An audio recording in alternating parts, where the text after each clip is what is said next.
Hello, I am Dr. Rosie Kuhn, and this is I Want to Be a Better Coach. I have a question from somebody, and so I'm going to focus on that for now, and we'll see what shows up. This person says, and she's been coaching for a while. She says, recently was having a coaching session with a client. She was describing her reaction to a health crisis her daughter was having. In trying to help her daughter, my client's reactions came from a place of lots of fear, and she wasn't able to approach the situation from a place of calmness, instead added unnecessary fear and worry. When I asked her to explore the source of this fear, several thoughts and feelings came up for her. The biggest was the fear of death. Now, this is the important part. I realized at this point her answer brought me out of the present moment, and I was thinking about my own situation when I was afraid of death. Instead of staying with my client where she was at in the moment, I was in a place of trying to figure out, what do I say next? How can I ask her the right question that will take her out of this awful fear and this awful feeling? As I sit here writing this, an answer came to me. This is us coaches, where as coaches, we need to sit with our clients in this scary place. This must be the moment where no questions are needed. I was able to cultivate a space of safety, compassion, non-judgmental, in which my client felt safe enough to take a leap of faith and go into herself, reliving the event and pull out the reason why. This looks like my practice area. I think what my awareness is I must have a balance between coming from a place of my own knowingness and allow the clients to discover theirs.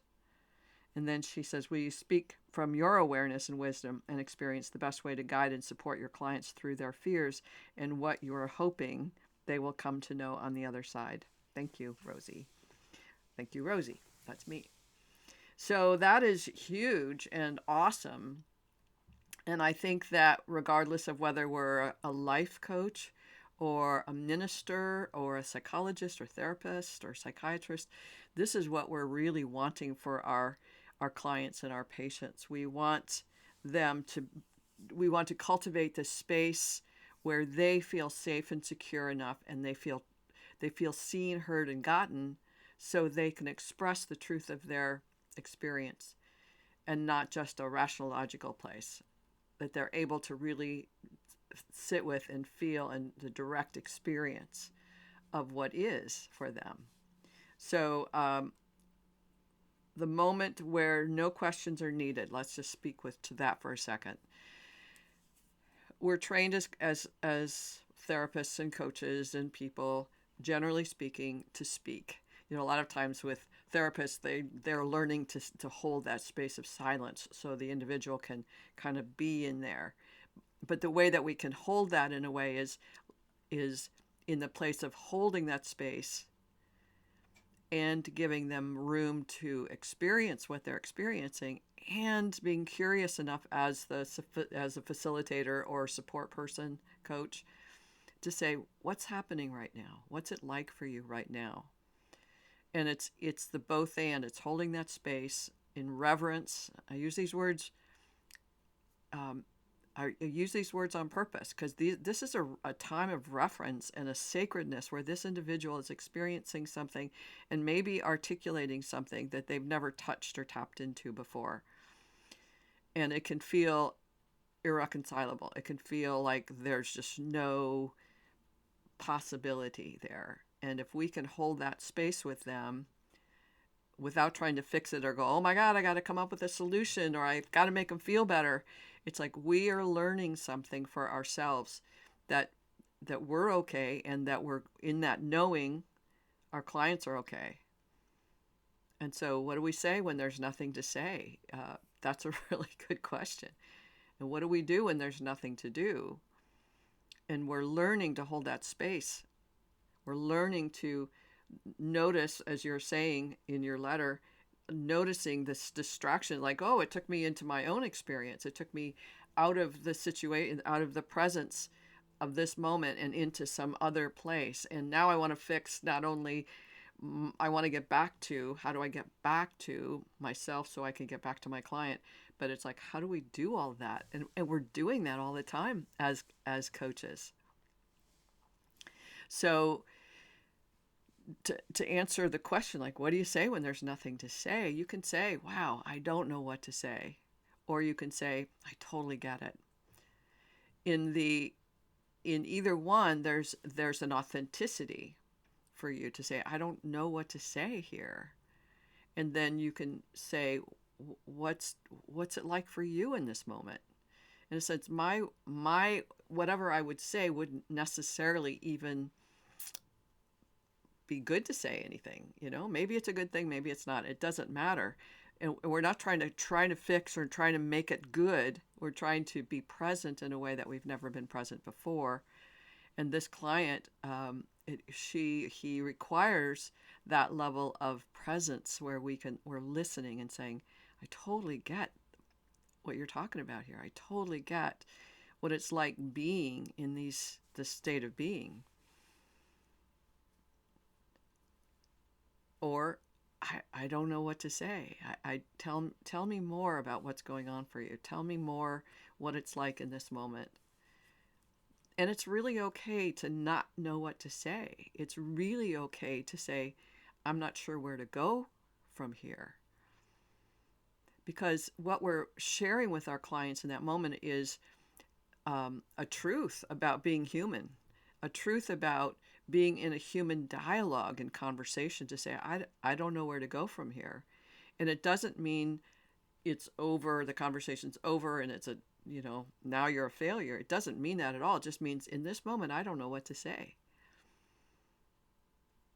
And even to say, I don't know what to say, and then just be in silence and allow your client to be with that,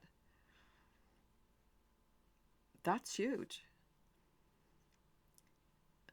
Another question I sometimes ask in a situation like this, or where things feel really, really hard and difficult, I sometimes will say, what if this is as good as it gets?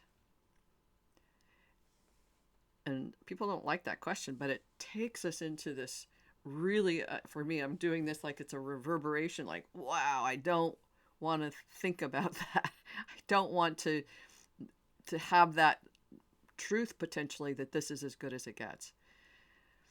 And what we're doing 99% of our time in our humanness, whether we're coaches or moms or children or working, whatever, we're in a state of avoiding this true experience of ourselves. I was told once that we're rarely in our bodies. This woman says, 60% of the time, Rosie, you're out of your body. And I go, wait, I'm really grounded. So it feels like, it's like, no, she's not. She goes, you're not. You're not in your body. And generally speaking, we're not. Because if I say to a client, what's the quality of experience that you're having, or what's it like in your body when you're in this experience, this fear, this anxious, they don't know. Like, I don't know what it's like. It's like, because we're not in our bodies. We're kind of generally floating around in our mind thinking states. So sometimes it's like, what if this is as good as it gets? And for me, I get a visceral experience of that. So this question for me is really important because it focuses on who you be as the coach, and not how do I get my client to. How do I get my client for? How do I get my client, whatever, fill in the blank on that. This is about how do I be me in this situation? And sometimes being me is being vulnerable. And again, that provides your client with a reflection of, like, I don't always know what to say. I don't always know what to do. I don't. And in this situation, there may be no fix. This may be as good as it gets. And to sit with the person in that truth, in the potentiality, this is as good as it gets, it allows them to be in an embodied experience of potential grief or anger or powerlessness or hopelessness that are real. Those are real, part of our humanness, it's part of our human spiritual evolution. So For me, wanting to be a better coach is the part of me that wants to bring people into these experiences within themselves so they can experience this, so they can move through into whatever's next for them. And they don't know that, and I don't know that. I don't know what the next is. I just know that if they're allowed to have the true experience of what there is now, that through that, they're going to open and expand into something beyond what they've ever imagined, and most likely what I've imagined, because I don't know what people are up to. I know my experiences, and my principle is we are all here to witness our own becoming. I've heard that from someone else, and I really love that. We're here to witness our own and experience our own becoming. And so, as a life coach, I'm here to create that space, an environment where it's safe for people to begin to witness themselves without self-hate, self-recrimination, denial of who I am and what I am. So let me look at if there's anything else on this I want to say. Cultivating a space of safety, compassion, and non-judgmental in which my clients feel secure enough to take the leap of faith into the truth. And I'm holding that space. And I keep asking, what's happening right now? What are you experiencing right now? What's it like being you right now? What's showing up? And I don't bombard them with those questions, but I ask those questions to, in a sense, get them in, what are you feeling? And I don't use the word feeling very often, because people think, oh, I'm feeling sad, mad, or bad, in a sense, as opposed to there's a quality of being, which might be sensations, or my heart aches, or my throat, or I'm feeling confused. Like, all kinds of things are available when we say, what's showing up right now? What's going on for you right now? What's happening for you right now? I don't say, rarely do I say, what are you thinking? Because that's, for most people, that's where we spend our time. I want to bring people into their experience, the direct experience of being themselves, where they begin to have this direct experience. I keep saying that, but that's the point of moving people into, it's okay to be me, it's okay to feel me, it's okay to experience me. In fact, I came here to experience me. I came here to experience my becoming. I came here to not only witness my becoming, but experience my becoming, my unfolding. And when we have a life coach, or we be that life coach that can support people in that experiencing, now we're growing their capacity to grow themselves. We're growing that capacity for them to empower themselves to make choices consciously. That's awesome. That's awesome. Let me see if there's anything else here. I just appreciate, and I want to acknowledge this person for just really tapping into, like, this is my practice where I have to be in balance between this place from my own knowingness and people's true human experience. There's quite a few people who have had near-death experiences, or out-of-body experiences, or numinous experiences, where they have an experience of spiritual connection and union and harmony, and they go, woohoo, this is all there is. And so a client comes in and they're having a human challenge, and people will go, oh, no, you don't have to have that, because you're one with God, you're one with harmony. It's like, no, it doesn't work that way. Everybody's where they're at to have the experience they're in, to witness their own becoming, to notice and grow themselves, and really witness that unfolding within. And when we get clearer and clearer of this practice, then we're, as coaches, able to hold that space. So in a sense, it's like, again, a doula in a birthing process. We're holding that space for that birthing process, the self-birthing that's occurring within each and every one of us. So I think I'm going to leave it there for today. I think I'm just really happy and really appreciate, again, this person speaking and asking this question. I think it's great.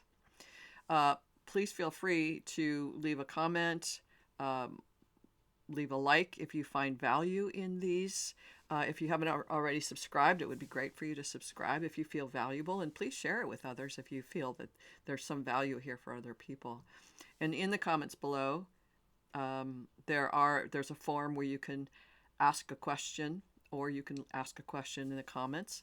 And there are other sources of support from me, books, trainings, coaching trainings, all kinds of things that are available to you down in the descriptions below. So take a look and see if there's anything there that might be of interest to you. All right, I'm sending you blessings. Appreciate you being here. That means you've got a heart that's opening to a new level of you that's going to be unfolding. That's a good thing. All right, blessings to you. Bye for now.